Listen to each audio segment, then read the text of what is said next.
Beloved, toxicity in leadership is rarely confined to character flaws or moral failings of individual leaders.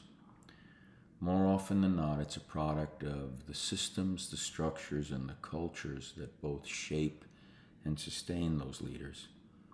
These systems, whether in organizations, institutions, or ministries, can create an environment where dysfunction becomes embedded, compromise becomes normalized, and self preservation takes precedence over the core mission of serving others.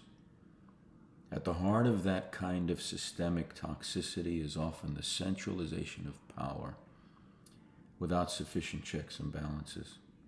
When decision making is concentrated in a few hands without transparency or accountability, it fosters an environment where control is prioritized over collaboration, and maintaining the status quo becomes more important than pursuing truth or justice.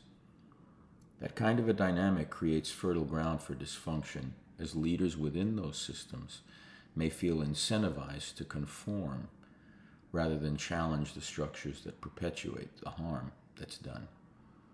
Another contributing factor is the way success is often defined and measured. Many organizations, particularly in ministry settings, equate success with metrics like growth in numbers, financial gain, or public recognition. While these can be useful indicators, they often come at the expense of deeper, more enduring values, such as faithfulness, integrity, the well being of people, ethics, morals.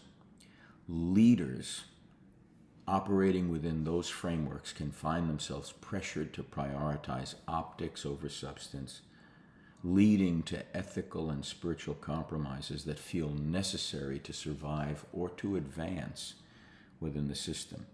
Over time, these toxic structures not only affect leaders but also shape the entire organizational structure. Even those who begin with good intentions may find themselves bending to the demands of the system. The structures reward behaviors that uphold the status quo, whether through avoidance of conflict, strategic silence, or complicity in dysfunction, and penalize those who attempt to challenge or reform it. This creates a cycle where toxicity perpetuates itself, eroding trust, integrity, and the mission of the organization. Historically, this dynamic has played itself out and has been evident in many types of organizations, including religious institutions.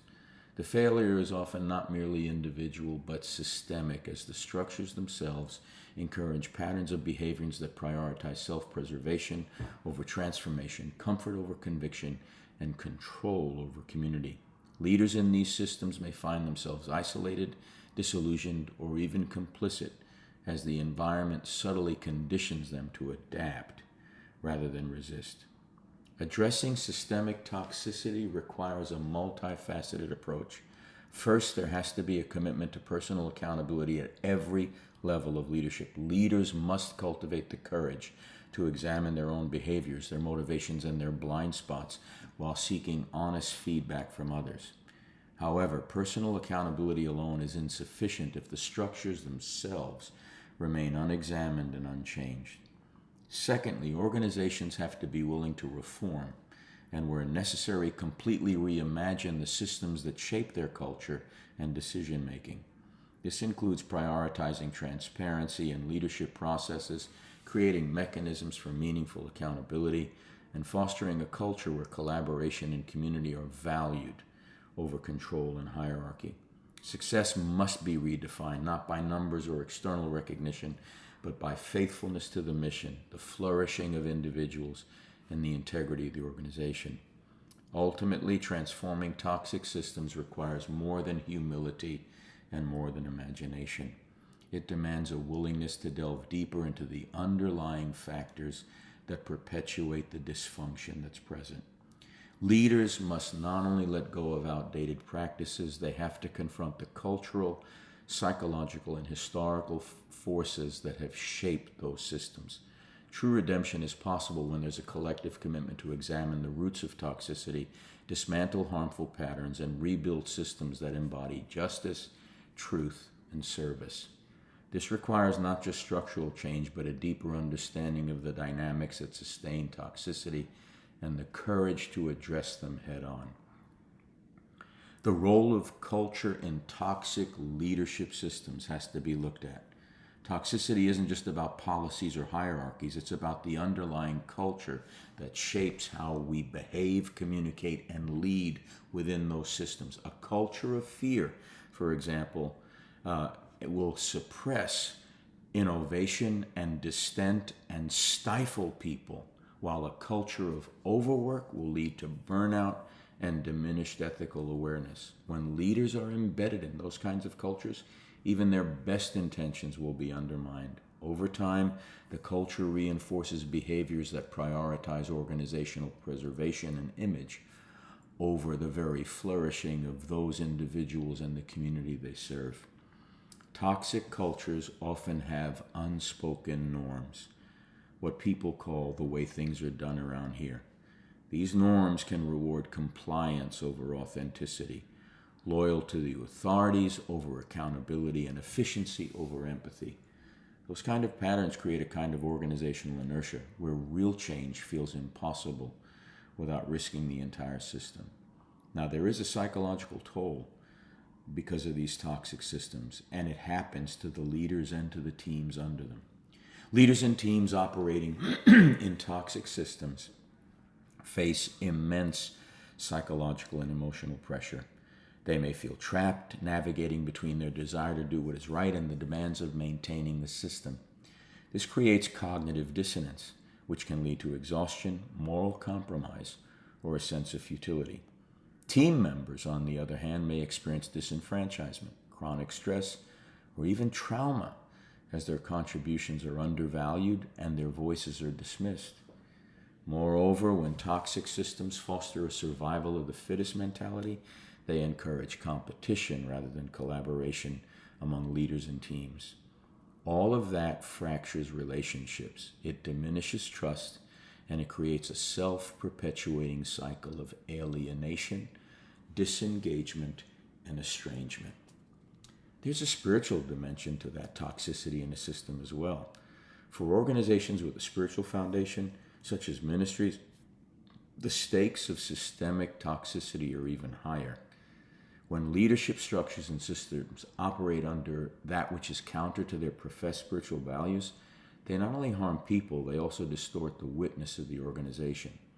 Hypocrisy within spiritual leadership can cause deep disillusionment among those who trusted in its integrity, leading to a crisis of faith for some, and skepticism towards spiritual institutions as a whole. We forget that we wrestle not against flesh and blood, but against principalities and powers. Toxic systems in a spiritual context are particularly insidious because they often cloak dysfunction in spiritual language. Manipulation can be framed as God's will. Dissent can be labeled as rebellion. Accountability can be resisted under the guise of touching the Lord's anointed.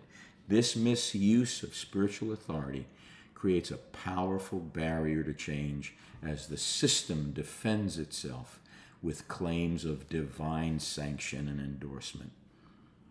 If you want to know what the role of historical patterns in sustaining toxicity is, toxicity in leadership systems is not a new phenomenon. From the abuse of power in ancient empires to the failures of modern corporations and religious institutions, history provides countless examples of systems that prioritized power and preservation over truth and justice. These patterns often repeat because systems are designed to replicate themselves. They resist change by marginalizing reformers, silencing critics, and rewarding those who conform. Studying these historical patterns can help leaders today identify warning signs so that they can develop strategies to avoid falling into similar traps. It also challenges leaders to ask difficult but necessary questions. Whose interests are we serving? What values are we upholding? How does our system reflect or contradict the principles we claim to follow? There are steps toward healing and transformation. Healing toxic systems, though, requires more than surface-level change or individual interventions. It demands deep structural repentance and a reorientation of priorities. Here are some practical things that can guide that process. A cultural audit needs to be conducted. Assess the unspoken norms, values, and dynamics that shape the behavior in the organization. Where are trust, integrity, and accountability thriving? Where are they lacking? Empower whistleblowers and reformers. Create safe channels for those within the system to voice concerns without fear of retaliation. Reform often begins with those courageous enough to name what's broken. Reevaluate leadership models. Shift from hierarchical, power-centric models of leadership to models that emphasize servant leadership, shared responsibility, and collaboration. Implement systems of accountability. Ensure that leaders are held to the same ethical and moral standards they expect of others. External accountability, such as independent boards or third-party audits, can help keep systems honest if necessary. Foster a culture of grace and restoration. Toxic systems thrive on fear and shame. Replacing those with a culture that prioritizes grace, restoration, and mutual support can create an environment where people feel safe to grow, to learn, and to change. Redefining success becomes essential. We have to move away from metrics that prioritize external validation, such as growth and prestige, and focus on metrics that reflect faithfulness to the organization's mission, the well-being of its people, and the integrity of its actions. It's a call to courage. Addressing systemic toxicity is never easy. It requires courage, humility, and a willingness to confront uncomfortable truths.